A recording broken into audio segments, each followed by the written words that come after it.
Welcome everyone to another episode of the Definitive Crusade. I'm your host, joining the machine Hughes, and joining me this time around we have Freya and a Hi. returning Knight. Matthew, how's it Oh, going? it's How's going all right. things over there in the sunny stateside? They over here it's been a little rainy, but Yeah. that's just a regular day for you. Right. See, I was going to be nice to you, but you've poked a bear. So, for those of us who have been here for the last couple of shows, we know Matthew's been MIA. He's been out of town. But the reason he says he's a Red Hood fan. Nope. Looks like to me. Well, I can be a Marvel fan and a DC fan. All right, I can be. Cards. Come on, hand them in. I can enjoy Iron Man and Red Hood. I mean, come on. It's all about the They hood. both have awesome helmet designs. It looks good. It looks good. Gives me a migraine looking at it. This, if you don't mind me plugging a little bit here, this was for an event by a company called Character Visits for the number 4 U, which is run by a very good friend of mine, and this was they've recently started doing Marvel stuff. Normally they do like Disney princes and princesses visiting kids, hosting events, things of that nature, and like I said, they've been branching into Marvel stuff since Marvel is associated with Disney now.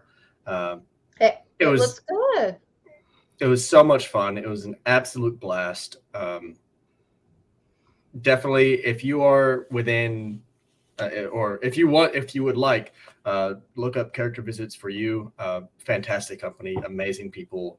This was just a one event. I'm an independent contractor, so they reached out to me. I'm not exactly with them. I had to say it because if hashtag not sponsored. Hashtag not sponsored. And if I was part of their company and Johnny had done this without talking to me first, we may have had to cut all this out of the recording because they're very particular about keeping rights within certain things. Yeah. But seeing as how Did the eyes slide up in the suit? Unfortunately, right before this event, the helmet broke. Oh. It wasn't any fault of mine or anything. It's just somehow during transference, during travel, the helmet somehow one of the wires caused it to glitch out. So if you can turn it on and the lights and stuff will work up, but the helmet just constantly like opens up and closes and opens up and closes and opens up and closes. Oh. So unfortunately, the helmet had to stay off, but the arc reactor lit up. The palms made noises. They did the and lit up really cool. Farted. It farted. What? Yeah, it was really cool. The kids enjoyed it. Yeah, it seems like they would. I love that sort of stuff. That's why I go to conventions, is I love the costumes and things.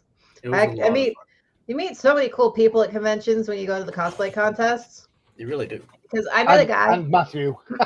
Yeah, and Matthew. But because I met a guy who he was a You met a guy? worker. Tell us about him. He was a metal worker. So he was the first year I met him, he was wearing an Iron Man suit that he had made. And everything was fully functional. Like the helmet, he just like had a button he pushed in his gloves or something, and it would close and light up. And his palms would light. It was so cool. And then he trashed it for the zombie crawl. So he was zombie Iron Man that year. And then the next year he came in as War Machine, and he had like a functioning freaking minigun on his shoulder. It was awesome. It's fun. Functioning. I didn't say fully functional. I said functional. It didn't shoot. It just it was really cool. It was really cool. And you meet really awesome people. And I also met a lady who makes those giant ball gowns. Mm-hmm. I will have to say the only thing about that suit that was a hassle was the knees. The knees didn't bend very well, and since I actually had to perform on stage before I did the character visit, I had to walk up a ramp and then travel across the stage. It was rough, especially getting up the ramp because I couldn't wear shoes while wearing the outfit, and I could only be in my socks, and so I had to somehow walk up this very slippery ramp in my socks and try not to fall because never happens to Dalek. But hey, we made it work. It looked awesome. Yeah, it was a fantastic time. The pictures look good. So yeah, that's really cool. And there you go. So there you go, Matthew. We should need to change his name now from Knight to Marvel Matthew. There we go. I'll think about it. We'll workshop it. We'll figure it out. The Iron Knight, maybe. Yeah. Oh my God. Right, back to business. We are here to talk about some books, and we have. I'm not going to lie. I think we've got a couple of corkers this time around. Yeah. I think there's a couple that have absolutely. At least one was super surprising, for me at least. But instead of starting there, we're going to go to this beauty. So, before we get into this, I need to tell you something. Yesterday, at the time of recording, the day before, I spent 6 hours in the presence of my nephews doing some babysitting spots. And the youngest nephew, Jacob, he is dinosaur bonkers. So I had like 6 hours of Jurassic World stroke park stroke God knows what. Mm-hmm. To say that I've had my fill of dinosaurs was already like this high. And now you made me read this. So thanks for this. So this is written by Juan Gideon with Daniel Warren Johnson. Art provided by Juan Gideon and John Michael, I suppose. Mike Spicer's on colors, letters Ferran Delgado. Letterer, do you get a credit this time around? RDC listening to us? No, they're not. Nope, no letter cover credit. But this was Freya's choice. So, ladies first. Good God. Let the rants begin. I just have great intuition, Johnny. I just know what was going to make you. You're across the sea, you're across the ocean, but I still know what's going to upset you the most this week. Mm-hmm. I actually kind of enjoyed this. It's ridiculous, and sometimes you just need it. Because sometimes, like recently, a lot of the stories are taking themselves way too seriously, and so it's just kind of nice to have just this ridiculousness plus, dinosaurs. Yeah. So. So essentially, they're fighting. They're all, their main villains. Aquaman was fighting Black Manta, and Batman was fighting Joker. Well, technically, it was the Flash fighting Joker. If you're going to talk about them, you need to use the dinosaur names. Yeah. That's not going to happen. I can't remember. Black Mantisaur, Joker Lizard, Bat Sword. Yeah, I'm good. I'll call Green Lantern the Green Torch because I can remember that one. Mm-hmm. Meanwhile, the outskirts of Metropolis. I like Green Torch's design. I like almost all the dinosaurs' designs. As a superheroes. Flash looks pretty good. Mm-hmm. The ones that I didn't like were mostly the villains, like the Joker Sword. I was like, they don't need to make him look like he's wearing a suit, guys. Just Joker Lizard. I like how the reverse Flash is not the same as the normal Flash. He's a totally different dinosaur. Yeah. You've missed the point. Just saying. Well, maybe they were really trying to play into the reverse thing. Have one look sleek and fast, the other one look slow, and I don't know. Because they're not the same. They're not the same person. So I mean, it wouldn't be the same. Anywho, but yeah. So this giant purple egg thing is eating the villains, and then it turns out to be Darkseid, if I remember correctly. Like Dark at the very end, it's Darkseid, which I kind of figured. So, how did they say his name? It was Darkseid. Freaking. It's like Darkhyoside or something. It's something crazy. Darkhyoside. Dark something. Yeah, that's right at the bottom. Darkless Side. Dark. Trimascara, Darkless Side is coming for you. And he's designed after an ankylosaurus. Yeah. So I imagine the name is going to be like Darkilloside. Yeah. Unless someone, who wrote the book says that, I don't know. Yeah, true. So my God. I like this book. It's silly. It's something that, like, if your nephew who was obsessed with dinosaurs, you could let them read it, because that's kind of their market anyway. And it's just kind of reminds me of the old just stories that aren't overly dramatic, back in the day, where it was just kind of fun ridiculousness. Yeah. But I like Giganta right there. It's just kind of pouting. The story was fun. It was mostly for kids, so don't expect like too much. Also, Robin is a child who doesn't talk. I have a question for you then, just as a matter of much of interest. This is the second time Just for Kids has been labeled in this book. This book comes with an ages 13 plus mark on. It's not aimed at kids. It is aimed at 13 and above. Well, they need to change that, because there's no reason for it to be 13 up. They bleep out whatever curse words. Yeah, they don't even swear. Don't get started with that. They may be thinking it's 13 plus for violence, but even then, it's cartoony, and there's worse cartoons out there. It's off-screen violence from what I've seen. Like, you don't see them ripping limbs off, or like when the villains get eaten, they're inside the egg and you don't see it. You just hear munch munch, or you just read munch munch on it. So it's like, there's no reason for it to be 13 plus unless they're gonna have something crazy happen later on. Because I don't know any 13-year-olds who would read this. But then again, I know one 50-year-old who had to read it. He wasn't happy about it. Matthew, what was your call on this book? I mean, you're a dinosaur nerd. You're gonna love this book. Yeah, of course I am. I remember when it first started releasing up, when they first announced its release, I was like, yes, I'm definitely choosing that one. And I ended up picking it when the first issue came out. It's wacky. It's silly. I think the 13 plus is definitely wrong. It's definitely aimed at kids, even if it does mention that it's 13 plus, because it doesn't take itself seriously. As Freyja said, it's superheroes and dinosaurs. Two things that kids love. Like when I was 5 years old, those were my two favorite things. Sometimes they still are my favorite things. I enjoy it because it's a comic. It's a comical comic book. Comical. It's like a Saturday cartoon strip expanded to make.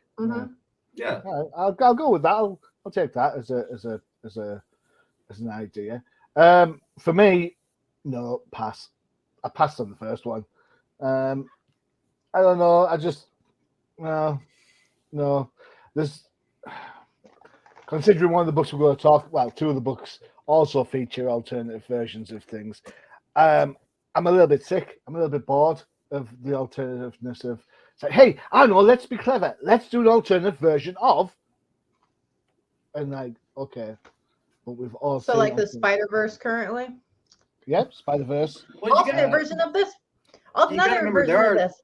There are so many writers out there who have like ideas on how they want to do things, and there's different takes that each person views a certain scenario. Like what could happen if this happened, or what leads to this response. And so I'm certain that from the development standpoint, that they're wanting to explore all these aspects. I totally get that, and that's what stories are for. I totally understand that. I'm okay with that. What I'm not okay with is the absolute massive amount of multiversal changes to characters just to show another version of them.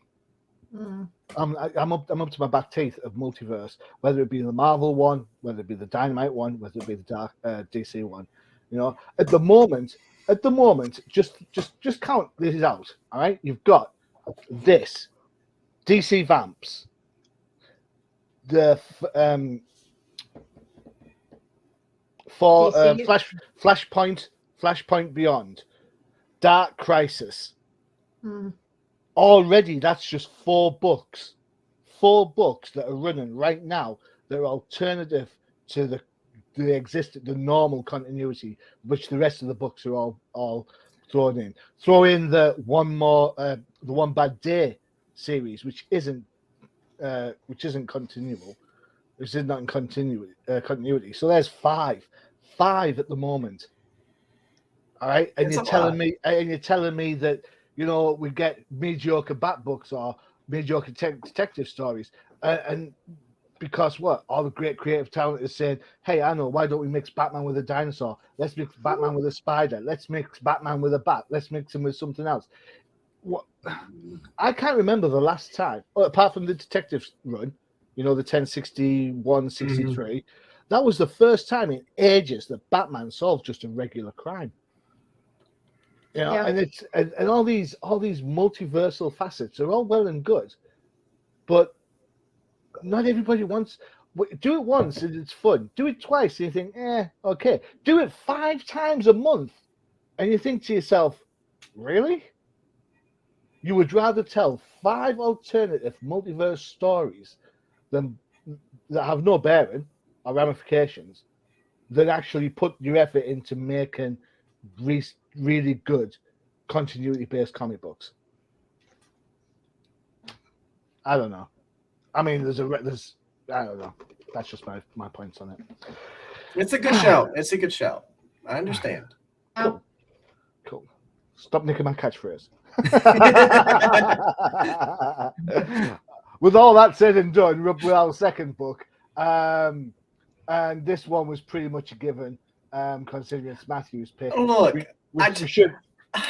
we should hold a poll. Which book is Matthew going to pick next? I want to pick something else. I'm not gonna lie. I looked at all the options that we had for this week's release and last week's release, and I just can't pick anything else. I am so enraptured. It's fine. In this series. It's fine. All right. So coming out of the main book of DC versus Vampires, we have a mini series. This is DC. I've gone to page too quick. There we are. That's DC versus Vampires, All Out War. It's written by one of my favorite writers, in Alex Packnadel, who's joined by regular series writer Matthew Rosenberg. I assume the latter is to make sure that everything falls in line with the main story. Art is by Pasquale Quilano. Tones, not color, the tones are by Nicola Wright, and Troy Patiri is on letters. Ironically enough, Nicola Wright and Troy Patiri, so there is now colors and letters on this one. I suppose you could argue the toss because it's a really colorful cover they're going on there. But cool. So we all know that Matthew absolutely loves the main book at least. So yes. It took a bit of a pounding last time when we looked at it in your absence. Did you look at one? No, we looked at the regular book, and I think the consensus between the three of us is that the main book's kind of running on low. It needs to get to where it needs to go in a hurry. But because I missed the last book. I didn't get or I haven't gotten around to actually reading it yet. Cool. So tell us what your takes are on this mini sequel stroke. Right. So tell us how much you like it. So I missed the last receipt release of the main book, and I didn't read the first release of this series, the All Out War. So I'm a tad bit behind. So this is going to be I don't know what happened previously, so this is just going to be this book. From what I can gather, here, let me pull up my notes here, so that way I can actually look at the stuff. From what I can tell is that Cat and Adam went in to the stratosphere and went and tried to blow up, but something prevented it. What was his name?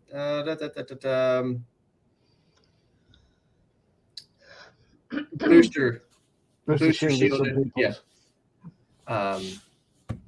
But after that, the remaining survivors, the main human superheroes and supervillains, ended up going to the sewers of Chicago, I believe is what it was, and ended up trying to hide with the League of Assassins. Yep. We have Constantine, we have Bane, Mary, I forget her last name, but she has the same.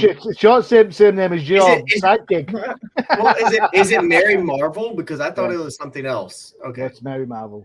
Okay, because I knew she has the same powers as Shazam. I didn't know if it was the same. Okay. Yeah. Azrael and Slade. So they are all in the League of Assassins, talking with Talia. If you notice here, John Constantine doesn't look to be fully there, and that's because that is a projection of an astral projection of himself, while his real body is hidden away somewhere, which is to be found later by Deadman, which is cool. I like the character of Deadman. But what's kind of going on here is that they took the bones of Batman or what they thought were the bones of Batman, to a Lazarus pit to try to revive him, so that way they could have Batman on the case to try to figure something out, to have some brain power within this surviving community. Except when they threw the bones in the Lazarus pit, Azrael popped out. Ta-da! Ta-da! It's freaking disappointment. It's the worst, most disappointing magic trick ever. I pull for my hat. Azrael! Boo! Boo. I think even he was like, "Oh God!" Right. Like, no, not again. I'm not replacing the bat again. Please. I got this brief last time. But as they went to the League of Assassins, apparently Wonder Woman, being a vampire, followed them there and is now still set on killing them all. We get a good scene of John Constantine getting his astral projection back into his real body and then vomiting profusely. And he's talking about how they were on plan H and he's got something working. It's not a good plan, because the plan B that Deadman was talking about, it's long since gone. They're now on plan H. But essentially, they're going through. Azrael gets sneak attacked by a vampire, but then is killed by Jimmy Olsen, who was he was a writer for the Daily Bugle, or a photographer for the Daily Bugle. He worked for the Daily Bugle. He's Superman's best friend. Planet Marvel, stop it! Oh my God! Look, I've been neck deep in Marvel stuff. I'm sorry, it's Daily Planet. Christ! Jeez. Hold on a second. Hey, Professor. Yeah, is there a space on No Prize Podcast? Yeah, the show about Marvel books. Yeah, let me know if one pops up, because I've got a guy here who's just like all over the Marvel. All right, okay. I'm sorry. Look, the newspaper stuff. The newspaper corporation. I'm sorry. The wires are crossing here. Unlike your Iron Man mask. Right. But essentially, the story is just them trying to find a safe place to hide out against Wonder Woman hunting them down. They fight them off. They make their way. Wonder Woman's still chasing them down. Kills Jimmy, which really, not yeah. But if you're gonna get bitten by a vamp, that's the one you want, right? Right. Wonder Woman could bite me. There you go. But Mary gets super mad, knocks her out, and then tries to, make a pathway for the rest of them. They almost all get out. John Constantine fights off Wonder Woman for a little bit. Then Deadman takes over what's his name's body, blows up the tunnel. Yeah, Booster's body, and then just blows up the tunnel. But Dr. Fate intervenes, saves John Constantine, and then it's left off as on a cliffhanger for the next chapter in this. Yeah. Okay. It's a nice read. It's definitely one of those where you start out and it's just watching the heroes just run away and just trying them to do that runaway scene. So it's a little bit redundant. not as good as I don't, or Book. personally, I don't think it's as good as the books that I've read in the main storyline. But then again, the last book I didn't read, you guys apparently didn't like it. No, we thought it was all right, but we just thought that it's running out of steam, and that's, I suppose, my question for you, Freya, is just to kind of carry on with from Matthew's point.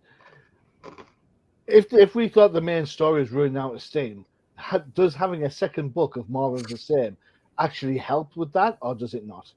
No, because I was reading this and it was the same thoughts as the book we did last time.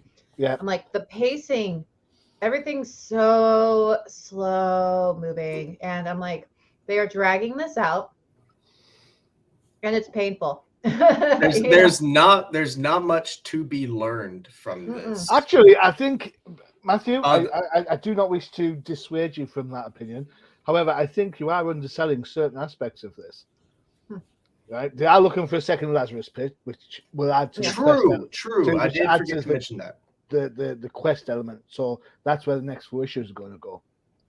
They've got a plan. They're going to use the weather wizard, who's created a spot of sun to grow plants to feed the humans that they're keeping in captivity. They can get him and make the whole planet sunshine again by vamps. So the kind of, from a plan point of view, at least this book feels a little bit more cohesive than the main book, whose main focus seems to be rescuing Supergirl, who's powerless because there's no sun. So maybe this will tie in together. Well, is it going to try and smuggle Supergirl to where the sun is so she can get her powers back? I don't know. I don't know if it's going to be that entwined, but I did like the fact that there is some sort of cohesiveness to this. Whereas the other book, the first, I agree with you, Matthew, the first 3 or 4 issues of the main book were fantastic. Sets the scene brilliantly. We get into it. We feel the danger that all the characters are in. But after that arc, and Freya's right, after that first arc, and we're now in that kind of bedding in process, we're kind of like, ho. We've had 3 or 4 issues now of them just sitting around doing practically nothing. Right. So, now I'm not quite done. No, I was going to go. Okay. Go first. Artwork still absolutely blows me away. Wonderful artwork. I especially loved the red and black. Did it remind you of the Future State Gotham book that you liked so much? Yeah. The Red Hood one, yeah? Mm-hmm. Yeah, although I don't remember actually liking that one too much. I could be wrong. I could be, like I said, wires crossed. I could be misremembering things. But in this one, this made me think of the Wonder Woman Black and Gold series that was a while back, where there was like 2 books in there that it was just absolutely just marvelously well done, where it was just splashing the yellows to really emphasize everything. And this one, John Constantine's spells, Wonder Woman's outfit, everything that should be emphasized as red is properly done. Absolutely love the artwork in this one. Coloring, tones, wonderful. Cool. The main reason why I wanted to pick up this one in particular, though, is not for the main story here, but is actually for the secondary story tied to the back end of it. All right. So this is the backup by Emma Vaselli, art by Henning, letters by Troy Patiri, and the prettiest Dick Grayson you'll ever see this side of RuPaul's Drag Race. Now, admittedly, it is extremely silly to put a back-end story on a spin-off book, because this isn't main continuity, or it isn't the main story of the DC versus Vamps. This book in particular is a branch off, and then this story is a prologue to the whole series that is a branch off. So it's a little silly how they did this. They should have, I think, if they wanted to do a spin-off, they should have focused on the Dark Birth Nightwing. I thought this is how he's going to become that, though, isn't it? Well, that's what I'm saying. Like, this is how they should have discussed it. Instead of tying it to a book that is a spin-off series, they should have just made the Dark Birth as its own prequel book series. I see what you're saying. Like, do a one-shot. Yeah. Yeah. I'd buy that. Yeah, I'd go with that one. Good shout, Matthew. Good shout. Yeah. Sorry. But this is telling us how Nightwing became the King of Vampires. which we haven't discussed yet. All we know is that, as we were reading through the main story, it was revealed that Dick Grayson is actually the king of vampires. We didn't find that out until like issue 3 or 4-ish. And so took us all by surprise. And we didn't get really around to discussing how he became that, how he got into that position. And so this is why it piqued my curiosity, is like, how did Dick Grayson become the king of vampires? Well, it turns out he has a friend, Melinda, who rings him up while he's sleeping. Great artwork there. That's his sister. Is it not?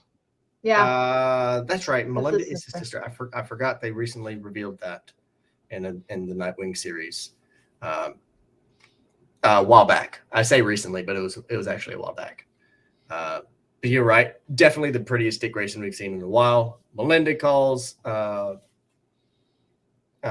up and is like, "Hey, how do you feel about vampires?" And he's like, "I don't know. I guess we'll see what's going on." And so they go to Bloodhaven, and Zuko. No, sorry. Tig makes contact with him and is like, "Hey, look, I got something. I need you to meet somebody, okay? Somebody you have to talk with, somebody you have to discuss things with. Come with me." And so they go down into Bloodhaven, which is Blood Harbor in the old translation, in order to meet Mary Seward. But when they open the door, turns out it's not Mary. Bum, bum, bum. Yep. They reveal that they know who he is. They know that he's Nightwing, and they ask for his help. And turns out they are a group called the Acolytes of Shadow, where they've been actually living in Bloodhaven for centuries. They are the origins of Bloodhaven. Hence the name. And they need Nightwing's help to actually kill the Vampire Queen, Mary. So good luck with that. Yeah. And that's where that leads off, but we'll see where that goes. Cool. Freya, so do you agree? Prettiest Dick Grayson? Yeah. I mean, it's anime style, so of course he's going to be very pretty. Yeah. Anime. Manga style. Animes. I'm a big fan of Tig, if I'm being honest. Huh? Great artwork on Tig. I like it.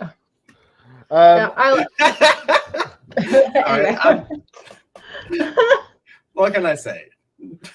Tomboy energy, man. Oh my God. Get you every time. All right, so I'm out. See ya. Right, you focus on that bit. So, Freya, art-wise for the book, did you enjoy the book? Art-wise, yeah. It read a bit chaotic, I thought, in places. It's a little bit jumpy. The reading was difficult sometimes, but I like the artwork. I'm always a sucker for like the one color if it's done right, because there was like Matthew talked about, there was that Wonder Woman, but there was one I remember that used way too much yellow. Yeah, it was the one where she was stopping the bank robbers, and it was like everything was yellow. And like, that's not the point. The point is to highlight the color, not drown everything in it. Which they could have easily done in this, because the blood and stuff, they could have easily had so much red, but they didn't. Yeah. Also, Mary should have ripped frickin' Wonder Woman's head off while she was down. It would have stopped her. Heroes don't kill, apparently. Oh, whatever. Yeah, don't kill them as the vampires slaughter the planet. Sure, yeah. Hey, it's fine. I thought this book was all right, but then for me, Alex Packnadel is one of my favorite writers, and you know what? It takes a lot for me to not like his work. I think there's enough charm in this to overcome the sameness of the main book, like the same beats.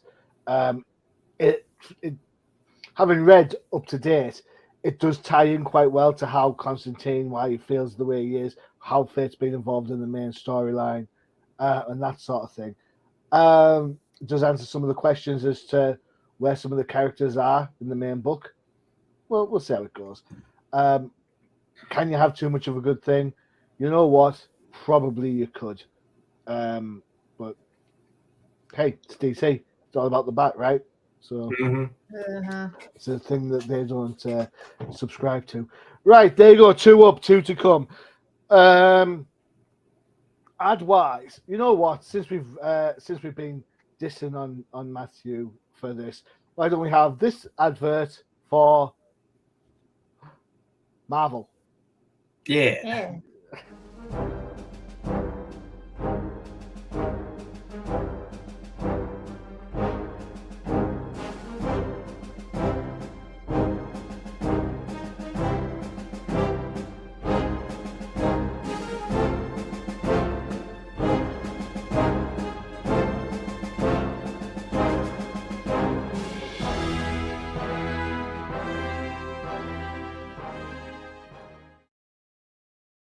Oh, the No Price Podcast for all your Marvel news, your Disney Plus, and the MCU stuff. The stuff where we'll be kicking Matthew to if he keeps banging on about Marvel. Mind you, I've got to say they do record at God unearthly time. They record. Are you ready for this, Matthew? 7:30 a.m. EST. There you go. Yeah, that's 6:30 a.m. for me. Yeah. So you'll be You would fine. see me like double mugging coffee at that point. Yeah, it's 5 for me, so just might as well not even sleep at that point. Yeah. Yeah. Jeez. My bedtime's 4. What's another hour staying? I know, right? Exactly. Well, it's lunchtime for me, so I don't care. All right. Okay. Next up is my choice. This is probably, for my book, one of the most consistent books that DC are putting out. It's Nightwing. This is number 95, written by Tom Taylor, art by Bruno Redondo, who the pair have been on the book for ages. Inks by Cial Felipe, colors by Adriana Lucas, letters by Wes Abbott. Who gets cover credits? Not the letter. Wes Abbott, I'm sorry, mate. Your great valiant efforts have been ignored yet again. There you go. For me, I felt this book was quite a simple take on this one. It's pretty much a try and get a conclusion going. And of course, they're the heroes, so there is a massive, great big fail in this down the line. Whilst we are talking about these books, just to give a shout out to this advert for Constantine, Distorted Illusions. I'm not sure if that's Black Canary and the Fishnets. I'm not sure if that's Susanna and the Thigh Highs. But you know what? I'm really tempted to read that book. Me too. Yeah. I like that cover. It looks nice, but covers can be deceiving. So I'm not for sure. Hopefully, I personally am not for sure how I like that version of John Constantine. That's for But we'll see. But we'll see how it goes. Cool. Yeah. Right. So, Freya, what did you think of Nightwing 95? Oh, Nightwing. Well, the art was nice. Mostly. Okay. I had main issues with Nightwing's hair throughout the entire thing. Okay. I guess it's more realistic that it would be flying all over the place. Mm-hmm. I just don't like it flying all over the place. I don't. Okay. I don't like it. And then Batwoman makes an appearance and stands very awkwardly. But I guess she's stepping down. No, her whole stance is weird. Page 10 or 11, I think. 11, yeah, you got it. Yeah. Her leg is super long. Yeah, so you see the foot stepping down where Dick Grayson is, but she also has one up, and it's angled out. Because usually when you step down, you don't angle your other leg like that, And also it's just super long. Because her body is straight. Because usually when you step down, your torso kind of isn't straight like that. Because you're like going down at an angle. Especially for it's a couple, like a foot or two at least. Yeah, it's just her stance bothers me so much.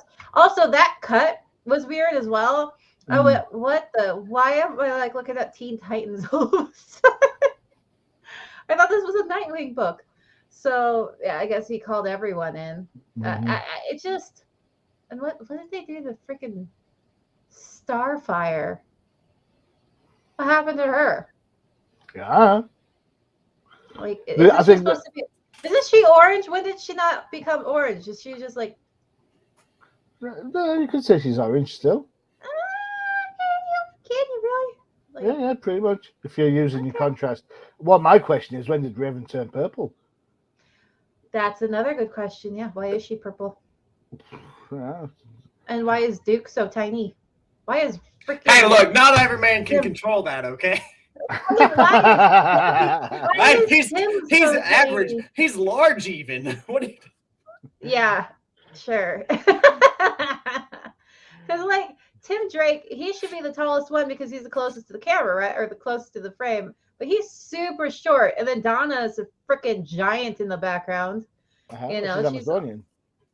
I know, but none of their heights are consistent. Beast Boy's a freaking super tall too, unless he's standing on a box. I think Beast Boy at that angle is just like riding Cyborg like a backpack. Yeah, I know. Does he have his legs wrapped around him like a snake? And just like, I'm gonna piggyback you, bro. I don't know. That picture just bothers me the more I look at it. It's like, why is everyone so tiny? Why is she so tiny? It's just so bad. I don't know. It just seemed more like a Teen Titans book than a Nightwing book. It just okay. All right. Yeah, and then also, sorry, ruining the end. Go for Can it. no superhero keep their freaking their secret identity anymore?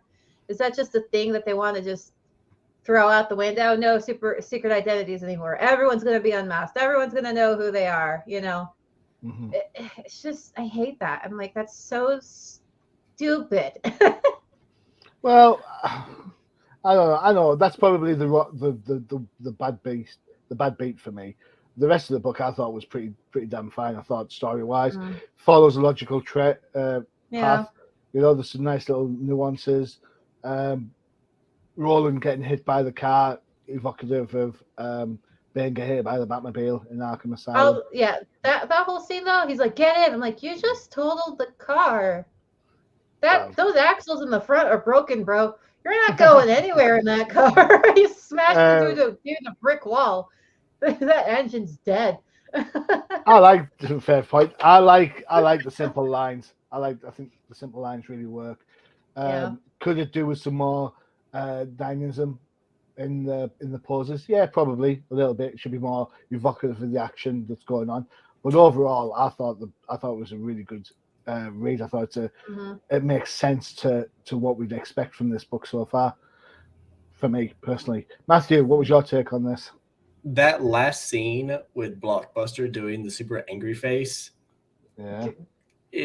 Freya would know this one. Freya, you've seen My Hero Academia, right? A little bit, yeah. All right. All Might. It's like an angry All Might. For the viewers out there who watch anime specifically, I could see that. My Hero Academia. It looks like an angry All Might, which is hilarious to me. But this was actually the book that revealed Matilda as Nightwing's sister. Not this one in particular. Melinda. Yes, Melinda. Sorry, Melinda. Matilda's a little orphan girl that gets into trouble. Yep, that's right. Matilda's the psychic chick who could throw things. What are you talking about? Melinda. This is in this running series. It was revealed that Melinda is Nightwing's sister. So that's cool. That's just kind of connected. Sorry, it was just a side point. But shall we move on? Yeah. The artwork wise, so I've noticed with this series, one of the biggest problems I have with artworks has been the legs. We've discussed this issue or this series before, talking about Dick Grayson's legs, how they're just weird angles. Batwoman's in this one seems super long. But other than that, the story seems to be functioning well. Like you said, it seems like they're trying to definitely push towards the ending, trying to wrap things up, culminate the finality of the series, to use big words. Yeah, see, it's possible even for me. Get you. Wow. But, yeah, I'd rate it 7 out of 10 on my scale. All right. Okay. It's no DC versus Vampire. That's right, because that's like getting 2 out of 5. You're right. You're right. Right. Okay. There you go. I still think Nightwing's got some, pardon the pun, legs in it. I like how they're looking at the history. They've got your Teen Titans. You've got the Bat family. You've still got Batwoman defined by a relationship. It's like, come on, get over that already. But that's just a byproduct. Right. The last book was kind of a joint decision. Freya and I came up on this. And the reason why I didn't want to go for this first of all is when I looked through it the first time, I was like, can't believe it. 9 panels. Look at all that green. It's hurting my eyes.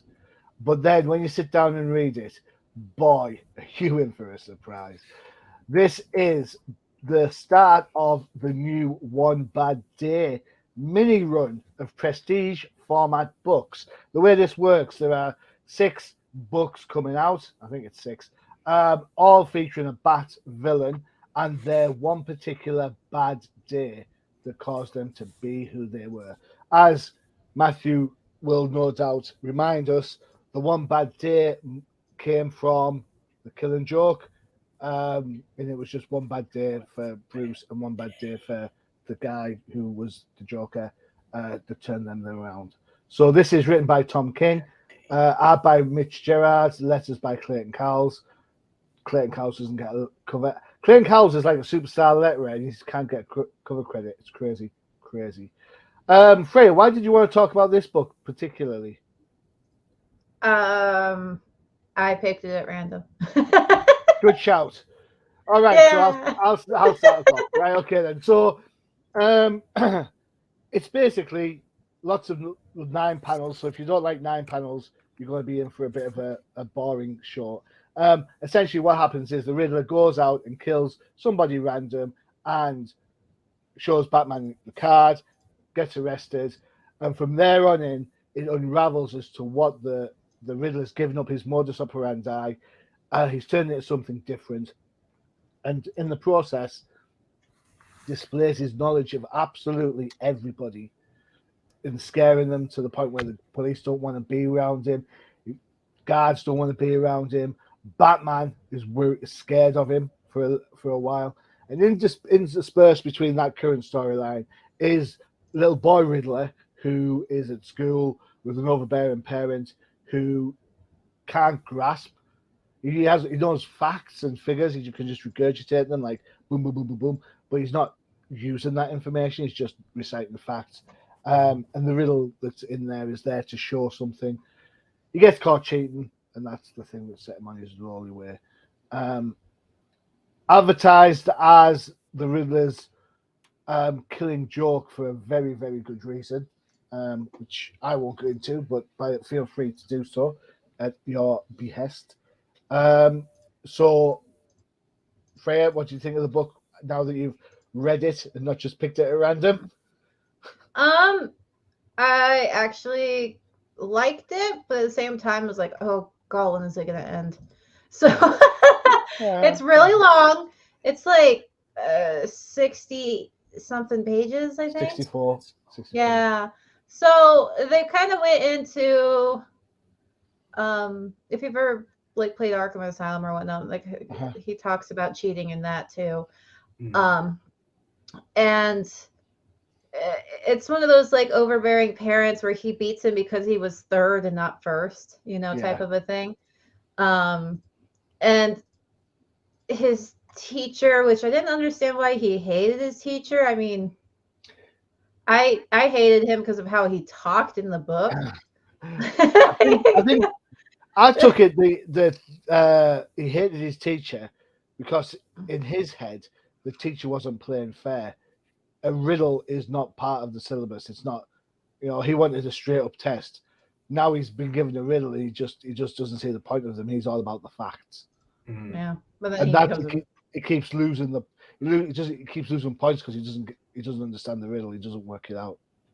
Yeah, which is kind of ironic because it's one of those like super easy riddles. It is for us, but I was like, oh geez, that's a super easy one, man. I had a teacher who did that, but he was a math teacher, and he's like, we're gonna have a fun test, and it was nothing but these riddles and whatnot. So, but I mean, Yeah, it just goes to show that Riddler was he was always that way. You know, bring it up to like his parent, like family upbringing or whatnot, but like he was pretty messed up to begin with, you know. So because getting bad grades doesn't like make you murder your teacher, you know. You have to be psychotic to even have that. He doesn't murder the teacher because he gets bad grades. He murders the teacher because the teacher's going to drop him in. He's going to throw him under the bus for cheating on the test. Well, like, that was his own decision, though. He cheated he because he knows that, but he's a crazy. But he's he's a crazy person. Exactly. That's my whole point. He was crazy to begin with. Also, I was page 15. They really made Bruce Wayne look like Sylvester, or not Sylvester. What's his name? Stallone. Sylvester Stallone. Sorry, I keep getting like the cat pops in my head. I'm like, no, that can't be his name. Like the cat. Sylvester. Looney Tunes. Sylvester. All right. The cat. Suffering, look at that. Yeah. That page 15. I know I've gone too far. Hang on. Yeah, he looks Johnny's like, calm down. Stallone. Yeah, calm down. Don't kill me. It looks like. There he is. Yeah, he looks like Sylvester Stallone. At least to me, he does. It's the first panel. I think it's the nose. It's the I was like, I didn't like what they did to Bruce, but like, admittedly, Batman's nose has probably been broken so many times. Yeah, it's the same as Sylvester Stallone. They both have the broken nose where it's just shifted to the side. Yeah, it's just. But I like the story. It was interesting, but it was really long. Did you see the end coming? Yeah. Did you? I was surprised. I was like, oh. Really? Well, yeah. I mean, to each their own. Yeah, mind you, I know people who will get the riddle wrong, so it's all right. So it's fine. Matthew, what? Oh, sorry. Go ahead. Go ahead, Matthew. I'm done. I liked it. It was definitely so long. Yeah. It was so long. Like I didn't know anything about it. I thought it was going to be like one of those books, like another series book, because it's like the Riddler 001. So I thought it would have been like the Riddler 002, 003. But I didn't realize that it was going to be 69 pages. Nice. 69 pages long. So when I was reading, I was like, oh my God, there is so much reading, so much to go through, so much. But it is a well-written book, in my opinion. Having not only is it long, having. I think we lost him. Oh no! No, it's a great pause. Come back. Great pause. Back. Yeah. Oh, it's a great pause though. Plus, he's like a weeping angel. If you ever knows what I'm talking about. He looks like from a Pan Labyrinth, the creepy eye monster. Yeah. He just doesn't have the eyeballs. Don't look. Matthew, come back. Well, Matthew's frozen in time. Yes. I want to say, I hate the 9 panels, and then I hate the 9 panels. I was like, oh my gosh, why did you get 9 panels and then you have like 5 of them that are just black? Why? What was the point of that? And they did it twice. Well, I think I'd have to go back and check on this actually. In the Killing Joke. I hate this so much. In the Killing Joke, there is a bit of a homage to, as they're laughing about it, the panels do get darker and darker as the laughter goes. And in fact, the rumor is there's two things about the Killing Joke that are always in contention. One, did the Joker actually rape Barbara Gordon? Yeah. And 2, does Batman kill the Joker? Those two are always in sort of like that no man's land. And Alan Moore has turned around and said, it's up to you to work it out. That's great writing, though. That makes you. That's great writing. Whereas in this book, it just blacks out. It's just boop. But there's a riddle. There's a riddle in there. At the end, yeah. If you work out the last riddle, or you Google the last riddle, that tells you what happens next. Mm-hmm. And that's what, for me, absolutely blew me away. And I thought, I'm not Tom King's favorite fan at all. Yes, I loved the Supergirl book, and yes, I absolutely hated Batman versus Catwoman. we all hated Batman Catwoman. It just was Yeah. 12 issues of going nowhere. But in this relatively concise, because it is 60 odd pages, Oh, in this concise 60 odd pages, then you know what? You are getting a complete story. You're getting the start, the middle, and the end. no. And I think it works better for that. I don't Yeah. mind the length of the story. I think it needs that level of to get into it. You've got to show Batman still unwilling to commit the most heinous crime, which is kill the henchman, right? Because he saves him in the end. He talks about having mercy, and then this whole final act is about the Riddler giving up his motif. So then Batman's giving up his motif as well. Mm-hmm. So I think that kind of, when I read it this morning, I was absolutely blown away by it. Welcome back, Matthew. Hi. I don't know what happened. Did you end up in the negative zone or something? Oh, well, that's I a guess Marvel. so. Phantom I Zone. blinked in. That's a Marvel thing. I'm sorry, I meant the Phantom Zone. Phantom Zone. Sure. My apartment power just decided to just for half a second, Oh, and so yeah. But yeah, all I was saying before I was rudely cut off. Not by me. The ghosts. ghosts. Red Big ghosts. roast. All that I was saying is that having 9 panels almost per page throughout this entire thing, while also being 69 pages long, it was just a lot to go through. I think it works. But other than that, it was like you were saying, it's a good read. It was a nice little twist at the end with Batman giving up his motif with, the inflection of the Riddler doing the same thing. Mm-hmm. The artwork, I tried hard finding something that I didn't like about the artwork. Other than the fact that it was different. Everything's when I first opened up the book, I was like, ew, this is weird. Yeah. But then I realized it matched the tone and the setting that the story was telling. And so I don't want to say you get used to it because it's good in its own right. Yeah. But jumping from like something else, what was I was reading one of the other books before this. It wasn't, I read DC Vamps first. And then it was one of the other two. I don't remember which one came first, but I jumped from one of them to this. And so it was just that contrast. Yeah. That change. That's a fair show. It is absolutely. Just threw me off. Yeah, cool. I'm actually going to go out and purchase this book. That's how much I like this book. Yeah. I'm actually going to buy it. It's fine. And it's actually given me a little bit more vigor for the whole one bad day motif.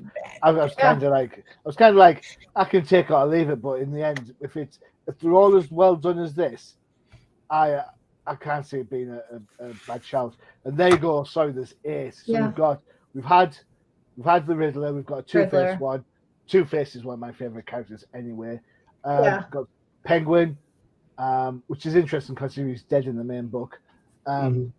You've got Freeze. It'll be interesting to see what they did with Freeze. Scott Snyder got rid of the whole Nora plan when he did his stuff.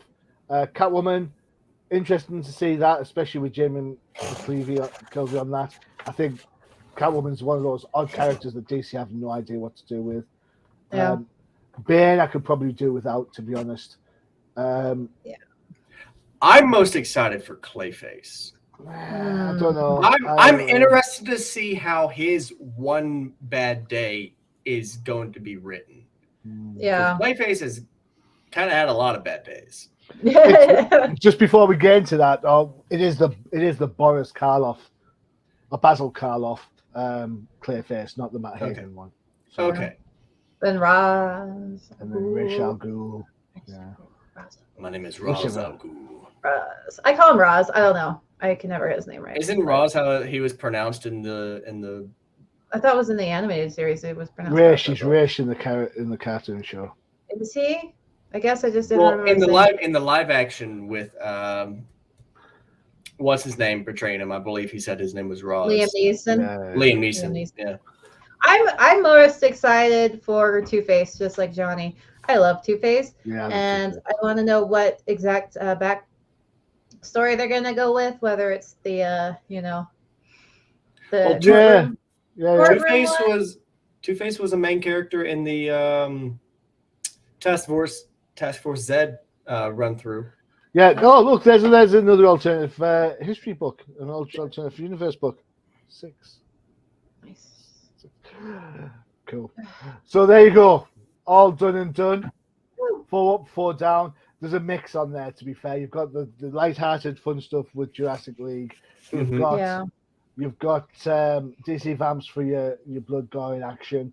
Nightwing, bit of a slow burner. Yeah, mix on that one. But the Riddler one bad day. It's pretty good.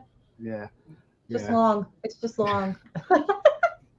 Nothing Don't wrong with read. that. Do not read it on the computer. I think that's my main issue. I was reading it on the computer. It's like, don't read it late at night. Don't read it late at night, and don't read it on the computer. Yeah. So there you go. Cool.